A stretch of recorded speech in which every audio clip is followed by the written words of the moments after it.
Look, the rats are following me. Look, they're following me. Yo, what is up, guys? It's just Rick here, and we're going to be playing for our first gameplay video of Black Desert Online. I do want to show you guys our level 1, what is going to be happening at level 1, because that's most appropriate to start there.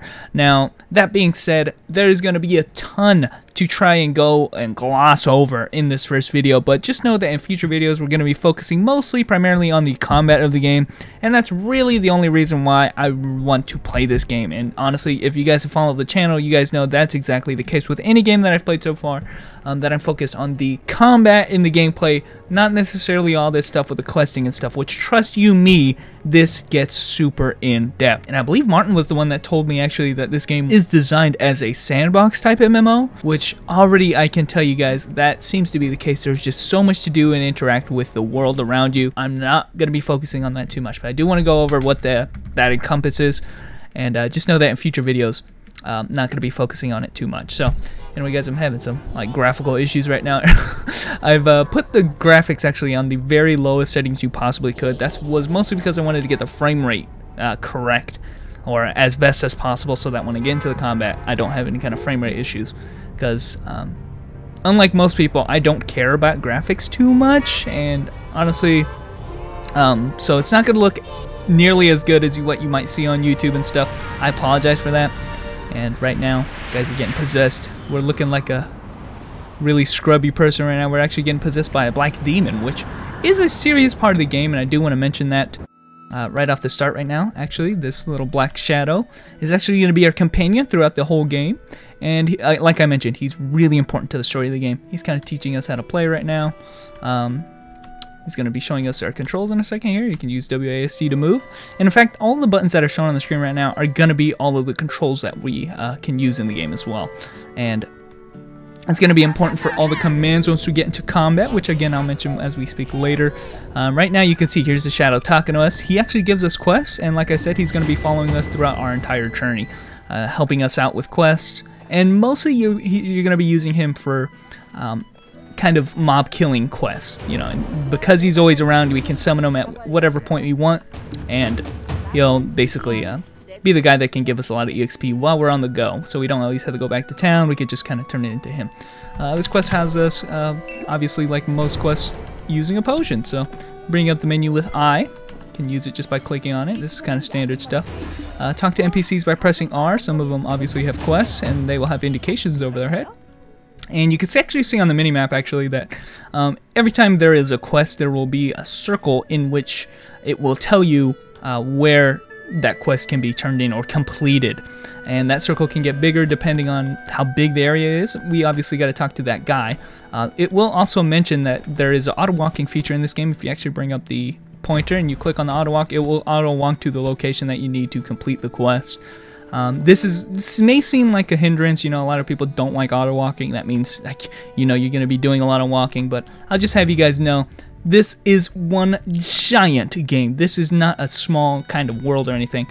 This is huge, so having an auto walking feature like that is damn near necessary, especially when you don't know or you don't know how you really don't know how big this world is until you really get into it. So I'll just have you know that that kind of feature is really kind of nice to have. So you can see he's giving us tons of quests right now. And we are actually level 4 already, believe it or not, just by doing those few quests. See, right now I have no idea where it wants me to go, so I'm just actually going to click on this, and it's actually going to have us jump to the next quest over here, which is going to actually get us into very basics on the combat. Now, I'll mention before I talk to him that, as you guys saw when I brought up the map, this map shouldn't have all of these locations already available to you. And you'll notice that when you start out your first playthrough of the game, this map will be mostly blue. You'll only have access to the areas that you have unlocked and have seen. But the great cool thing about this is that this is actually the locations that are found on my main story character, my main level 25 knight or warrior. And it actually carries over. The kinds of stuff that you've learned on that character actually carry over to this new character level 1. So you can see I have access to all the maps. In fact, they share a lot of things as well. Look, you can look at these like question marks, which I will explain in a lot more detail later.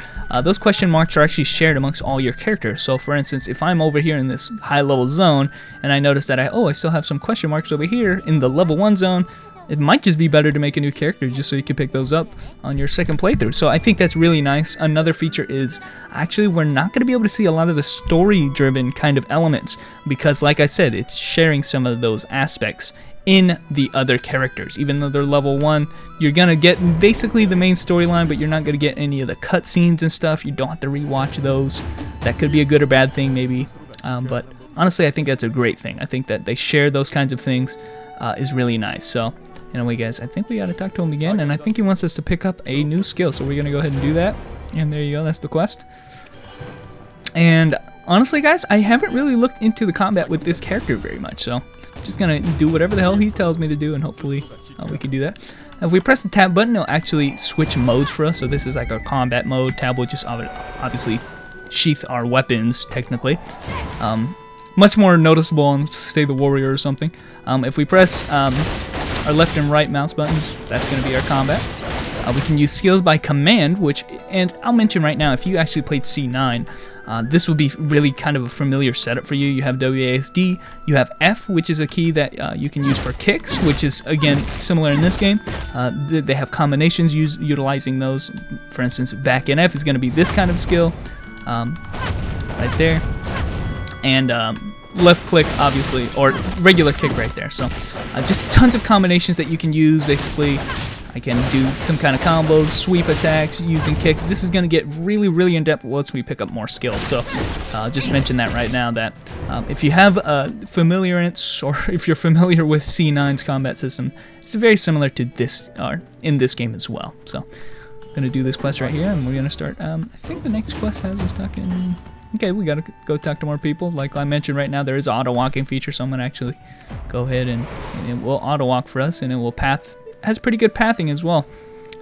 This same thing can also be accomplished, hopefully I can bring this up, by opening up the map, and then if we click anywhere on the map, we can actually set a waypoint, and once we set that waypoint, it'll have a path much similar, and if you press the T button, it'll actually walk that path for you, so it can basically go anywhere in the world just by clicking on it and then pressing T. Now, shift is obviously the run button, so that's basically going to be how we're going to be moving throughout the entire game.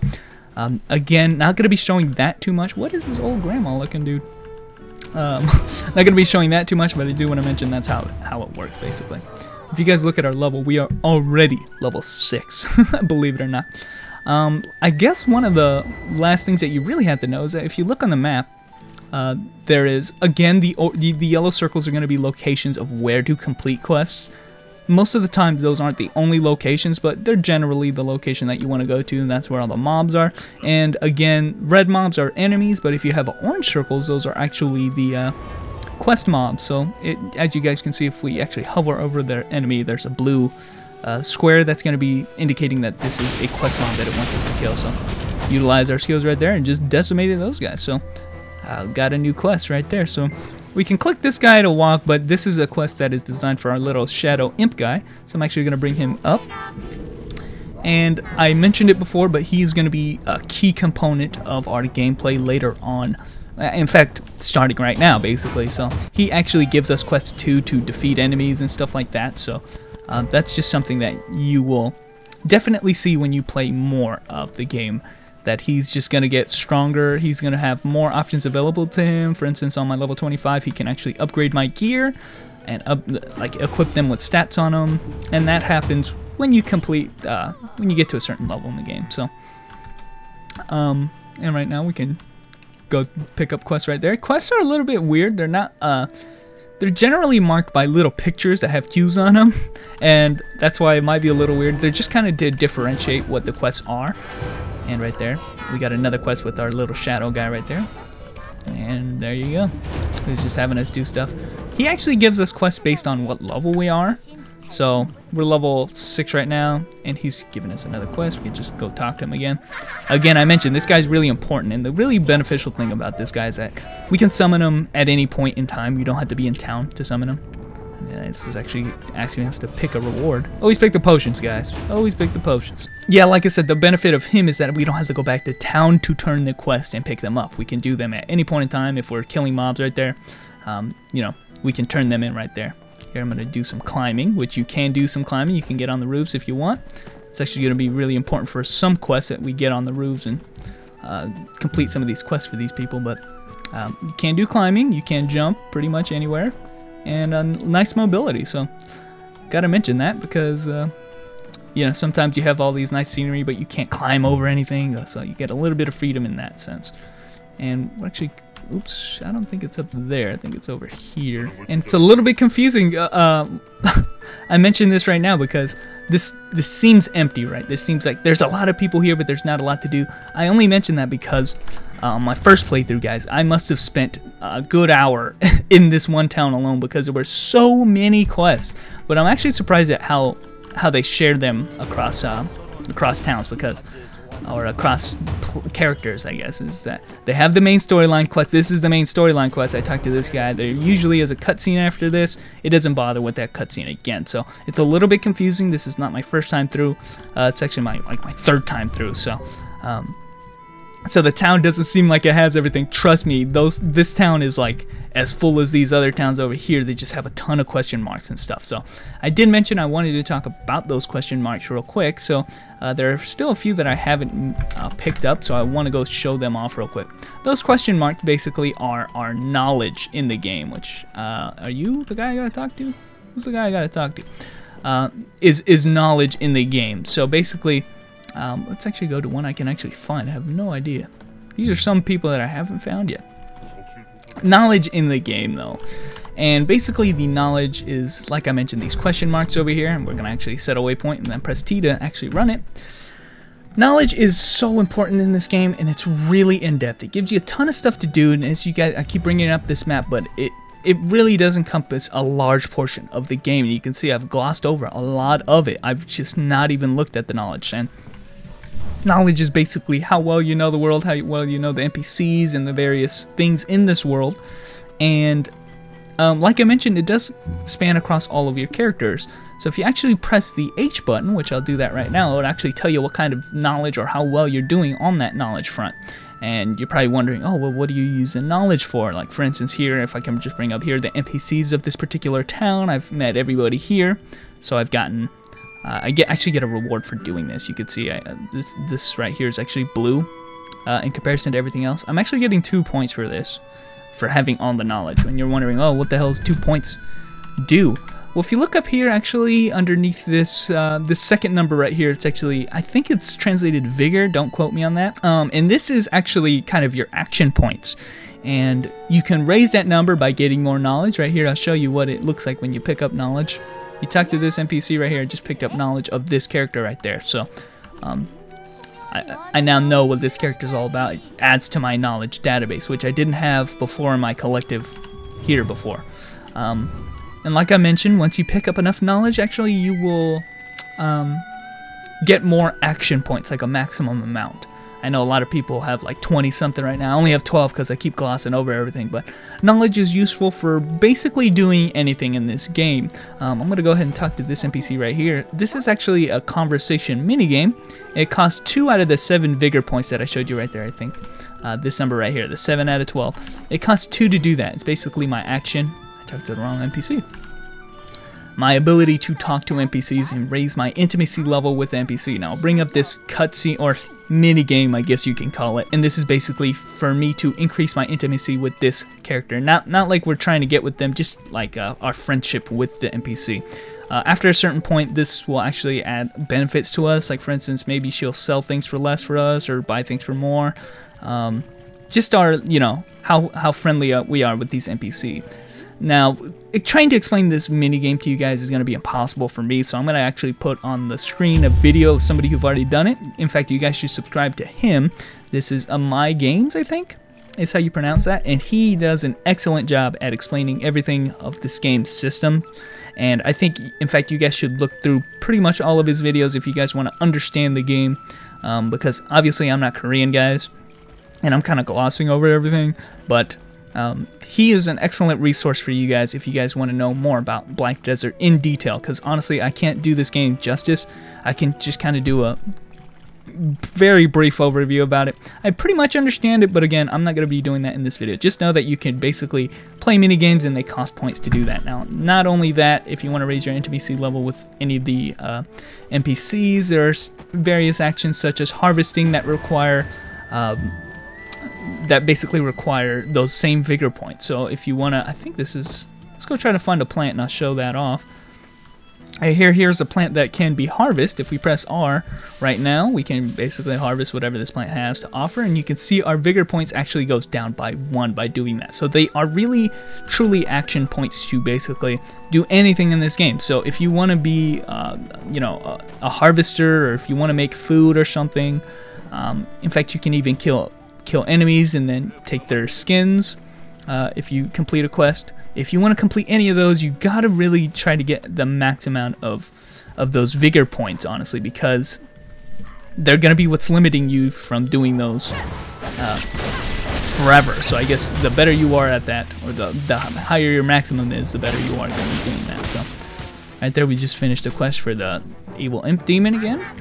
And we're gonna be calling him and picking the potions yet again, and he should be just chaining quests into each other by now, guys. So again, we're gonna be clicking on this thing to go to our next zone, and guys, that's gonna be basically how this game works. I mean, honestly, I feel like if you're the serious completionist, and honestly, I am that kind of completionist. It's just that, you know, again, not really planning on playing on the Korean server. I'm just kind of waiting for it to come here. But when it comes out over here, I know there's going to be a lot of people that just want to complete this game in its entirety, just get all the knowledge, you know, get your intimacy level high on all the characters and stuff. So, you know, things like picking up the knowledge for these two characters, which I did not do on my main character. Now I know who that guy is, and this girl, and this guy here. And there you go. So we're picking up knowledge for all of these characters, and actually, I wanna test it out. I wanna get this guy over here. You know, I've seriously looked all over the place. I have no idea what that last NPC is, so screw whatever I was just saying. But guys, there is a quest I want to do over here. This is actually going to be a specially designed quest. I don't think a lot of people have seen this in other gameplay videos, but I do want to do this real quick because it kind of explains... actually, it just explains a pretty cool feature of this game, honestly. So, alright guys, we got a chicken quest. I want to do this for this kid.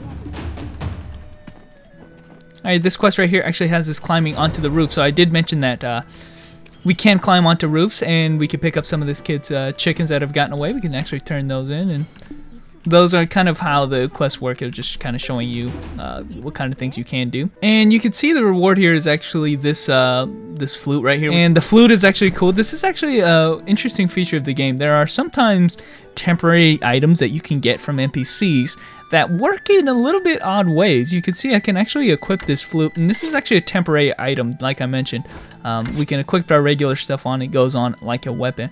This one actually gets deleted after a certain amount of time has passed, so you can only use it while you have it. But if you actually press the attack button, it starts this mini game right now. You can actually listen. We are actually playing this flute right now, and we're supposed to avoid the notes on the screen right now. This is a temporary item, so you can basically use this while you only while you have it. But I thought it was really interesting. It's like, why do you have this flute here? I don't think it serves any purpose aside from just playing this minigame and looking awesome in town.